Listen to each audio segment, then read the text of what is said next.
Баршаңызға қайырлы күн, арнама қош келдіңіздер. Көп жылдар бойы мен Алакөлге келіп влог түсіруді армандадым. Биыл біз Көктума жағалауына келдік. Көп адамдар қанша күнге, қанша теңге кетті деп сұрайды, қызығады, сондықтан бәрін көрсетіп айтып беремін. Бірақ алдымен Алакөл неге таңдаулы, танымал екеніне кішкене мәліметтер айтып кетейін. Бұл жай ғана көл емес, бұл табиғи емхана десек болады. Көп адамдар білмейді, бірақ Кеңес одағы кезінде ғарышкерлер осы Алакөлге келген. Өйткені оның суы радиациядан тазаруға көмектеседі. Бұл көлдің суы мен балшығы табиғи қалыпқа келтіру тәсілі болған. Алакөлдің суы пайдалы минералдарға бай. Теріңізде қандай да бір жараңыз, аллергияңыз болса, тез жазылады. Ал шығанды кетіреді, басады. Жағасындағы ақ және қара балшық буын ауруларына, теріге, жүйке жүйеге оң әсер береді. Қара балшық қабынуды, аяқ-қол қақсауды басады. Ішкі ағзаларға дейін оң әсер етеді. Ақ балшық теріні тазартады. Безеу, басқа да қиындықтар сияқты тері ауруларын емдейді және ұсақ әжімдерді кетіріп, теріні жасартады. Мен мектептегі жазғы демалысым осы көлде өтетін, сондықтан кеңесім емделуге келсеңіз 2 аптадай шомылу керексіздер. Себебі 3-5 күн өте аз, кем дегенде 7 күн жатсаңыздар жақсы.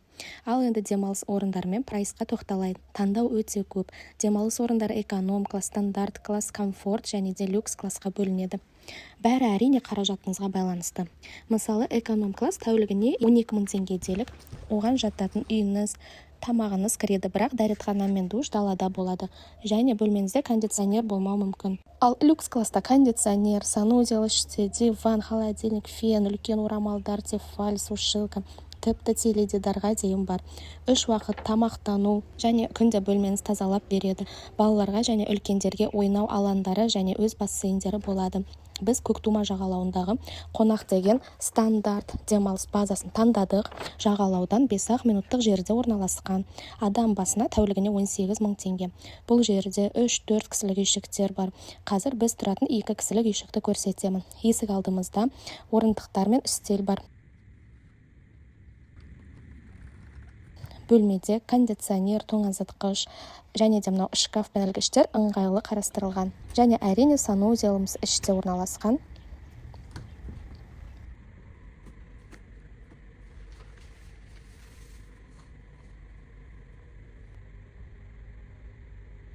Айтпақшылай, сыртта киім жаюға жіптер де бар. Парковкасы, магазины, балалар ойнайтын жері бар.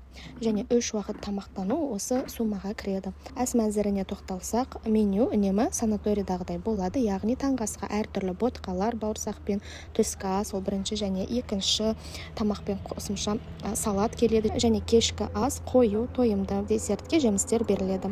Егер де осы демалыс орны ұнаса, контактілерді видеоның астына жазып кетемін.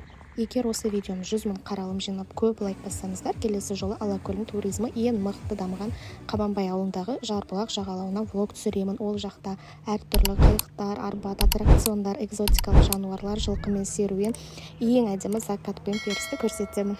Назарларыңызға көп рахмет, арнама тіркелуді ұмытпаңыздар.